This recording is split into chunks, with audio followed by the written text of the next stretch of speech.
in my opinion, Jazz, you truly are the most electric player in the game, and that doesn't just start when you get to the big leagues. That's been you your whole life, I would assume. How did that come to be? Where did your confidence playing the game of baseball come from?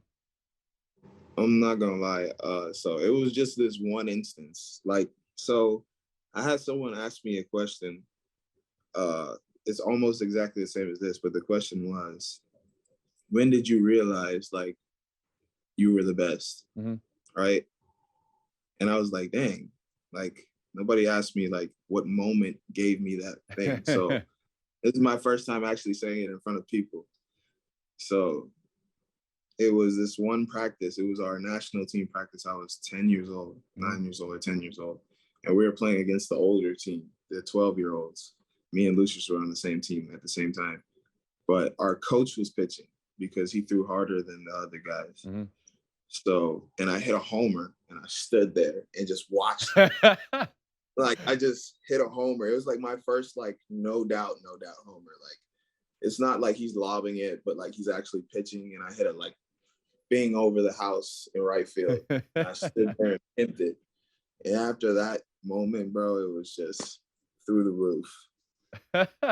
That's so cool. So how important do you think that is to your game? Because I played professionally for 5 years, and for me, baseball was once you get to a certain point, it is so mental, and confidence is so key. So it starts at such a young age, and you've brought it to the big leagues. But I truly feel like it is really important to being able to play the game at your best ability. Hmm. So it's so funny that you say that because, like, I believe that 100%. I'm sure everybody can see that. Like, it's just what it is. But the other day, me and my hitting coach was having like it was right before I hit the homer. Mhm. Right, I was 0 for 3 that game, Mhm. coming into my fourth at bat, but I already had like 3 barrels during the game. So like he was just like, "Hey, stay humble." I was like, humble jazz ain't good jazz at this plate." Like, and he was like, "Atta boy, that's what I'm talking about. Now go ahead." And then I hit a homer.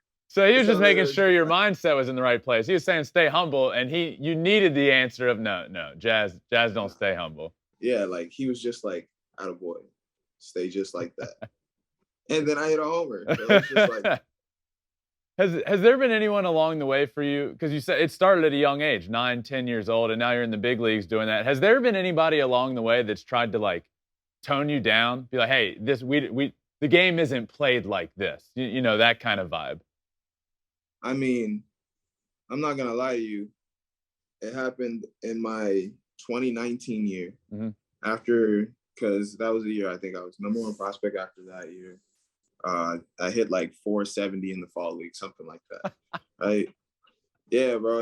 It was crazy. It was crazy. I hit 470 in the fall league. It was a lot of fun, bro. But it was 2019 year. I came into spring training Hmm. and went into big league camp. My first big league camp, non-roster invite, Hmm. and they were just like, they're like, "Hey, you don't play baseball like this. Like, we need you to try and play like this." And I tried it for like halfway through the year until I got traded to the Marlins because, like, I'll tell you right now, 2019 is the worst year I've ever had in baseball. Hmm. I think I hit like 220, and that's just because I got traded back to the Marlins. Like, I got traded to the Marlins because when I got traded to the Marlins, they got me and they're like, "Play however you want." And then I hit 300 with the Marlins, but then like I was hitting 190 with the Diamondbacks. You know what I mean? Like, so it was just like, yeah, you're about to be in the big leagues, so we need you to play like this because you're not allowed to play like this in the Yeah. big leagues. You know what I mean? That's what was said to me. And I was trying to make it to the big leagues, so I was trying to play the way that they told me to. Right. And then when the D-backs on the other side, they're like, "Bro, play your game. We're just here to better your game. Whatever you need to do."